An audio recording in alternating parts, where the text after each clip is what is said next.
Bonjour, bienvenue dans ce troisième volet de la météo de Limo, un numéro consacré aujourd'hui aux Bouches-du-Rhône avec un focus sur les villes d'Aix-en-Provence, Arles, Aubagne, Martigues, Salon de Provence et Marseille.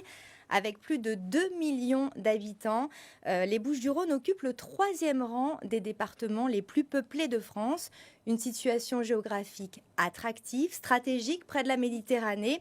La région connaît une croissance des prix de l'immobilier. En tout cas, dans les grandes villes, on va voir quand même qu'il y a quelques disparités. Deux invités aujourd'hui avec moi sur ce plateau pour en parler. Olivier Descamps, Johan Gay. Est-ce que vous pouvez vous présenter ? Oui, bonjour, je suis Olivier Descamps, je suis le directeur général d'IAT France et je suis très heureux avec mes équipes d'accompagner les 15 000 entrepreneurs du réseau IAT France. Bonjour, moi c'est Johan Gay, donc je suis entrepreneur au sein du réseau IAD depuis maintenant 11 ans, à la fois en tant que conseiller immobilier au service du projet de vie de mes clients tous les jours, mais aussi en tant que manager coach au service de la performance de mes associés. Alors l'IAD, c'est le premier réseau de mandataires immobiliers en France. Olivier, est-ce que vous pouvez nous en dire un peu plus ? Oui, effectivement, on est le premier réseau de mandataires immobiliers en France, mais on est également le premier réseau tout court immobilier en France, avec plus de 15 000 conseillers, 60 000 transactions réalisées l'année dernière, et une part de marché de plus de 6% qui nous positionne effectivement en position de leader sur ce marché.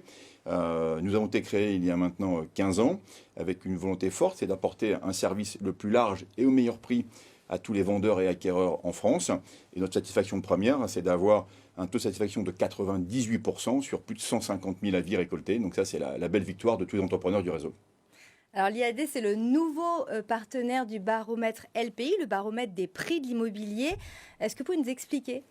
Oui, donc le baromètre est une association qui a été créée en 2009. D'ailleurs, j'en profite pour remercier tous les partenaires qui contribuent à l'existence de ce baromètre. L'ambition est assez simple, c'est de collecter des données, de la data, pour permettre de suivre tous les mois l'évolution des prix en France, dans les villes. Et on partage ça avec les professionnels, mais également avec les Français et les Françaises qui souhaiteraient connaître l'évolution du prix dans leur quartier, leur ville, s'ils étaient en recherche ou en vente d'un bien.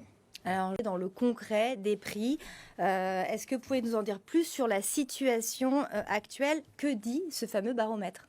Alors ce baromètre dit que les prix sont en baisse, confirme les tendances des mois précédents, puisque les prix sont en baisse en moyenne de 1,6% sur les 3 derniers mois, pour un prix au mètre carré qui atteint aujourd'hui 3 200 €. Là, de grandes disparités selon les régions. Quasiment 100% des villes franciliennes sont concernées par cette baisse de prix. À l'inverse, on voit plus de la moitié des villes de province qui progressent, et pour certaines progressent de plus de 5%. Ah, donc une grande disparité, des différences. Oui, des différences très fortes selon les régions, selon les bassins, puisqu'on voit aujourd'hui, au regard de la capacité à emprunter, de la capacité à acquérir un bien, des Français qui se détournent un peu des grandes villes, type Nantes ou Lyon, où là les prix sont en régression de plus de 5%, donc des régressions assez fortes, pour s'orienter vers des villes périurbaines ou des villes de province, pour être en adéquation avec leur pouvoir d'achat immobilier. Alors, est-ce que ces mouvements favorisent les fameuses marges de négociation ? Oui, tout à fait. La marge de négociation a progressé de plus de 60% pour atteindre aujourd'hui 7,4%.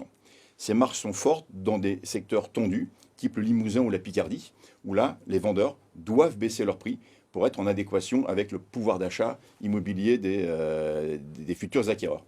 Par contre, dans d'autres régions, comme dans le sud de la France, comme sur Aix-en-Provence, Johan pourra en parler tout à l'heure, là, les vendeurs préfèrent ne pas vendre plutôt que de baisser leurs prix. Donc les marges de négociation sont souvent les plus faibles quand les prix sont les plus élevés. Et là aussi, on a une distinction entre est-ce que c'est un bien de nécessité que je suis contraint de vendre pour une mutation, pour un décès, pour l'agrandissement du cercle familial par exemple, ou si c'est un bien que je vends par confort, une raison secondaire, auquel cas, si la marge de négociation est trop élevée, si l'acquéreur est quelque part un peu trop gourmand, et bien là je décide de retirer mon bien de la vente, qui contribue à une baisse des transactions. Alors merci Olivier pour cet éclairage au national.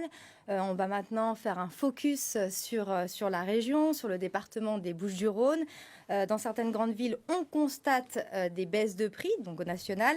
En revanche, ça continue de monter sur Marseille et sa région. Est-ce que vous pouvez nous expliquer ça, puisque vous êtes vous sur le terrain ? Tout à fait, c'est vrai que c'est des hausses qu'on constate principalement sur les villes d'Aix-en-Provence et de Arles, où on est sur une augmentation toujours de 4%, mais aussi sur Marseille, où on est aujourd'hui sur une augmentation de 2,6% sur Marseille. Il y a une vraie tension sur l'offre, on la ressent vraiment au quotidien. Pas sur la totalité de tous les arrondissements, parce qu'on constate aujourd'hui que ça soit sur le 7e, le 13e et le 15e, toujours une hausse des prix. À l'inverse, sur le 10e et le 11e, on se rend compte qu'il y a vraiment une baisse. Et c'est une baisse aussi qu'on constate dans certaines villes, comme sur... oui, tout à fait, comme sur Aubagne, Martigues et Salon de Provence. On se rend compte qu'il y a une baisse des prix. Donc vous êtes conseiller à Aix-en-Provence, vous le disiez, vous constatez cette baisse d'activité sur le terrain ?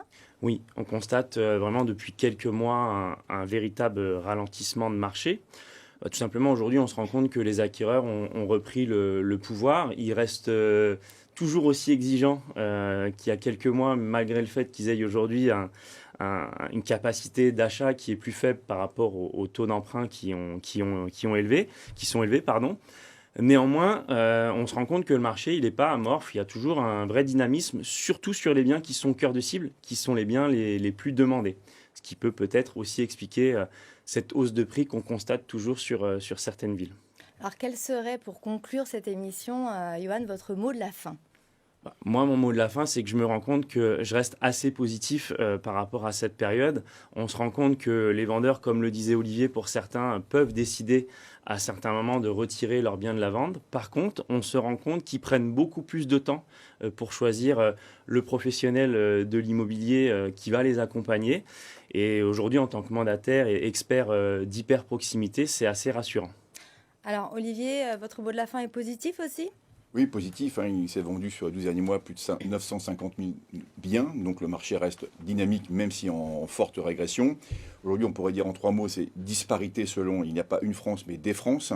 Deuxièmement, l'accompagnement est majeur, puisque pour pouvoir lire ce qui se passe dans les différents bassins, c'est qu'au-delà des prix, il faudrait que les pouvoirs publics continuent et permettent l'accès des primo-accédants dans les mois à venir pour relancer le marché fortement.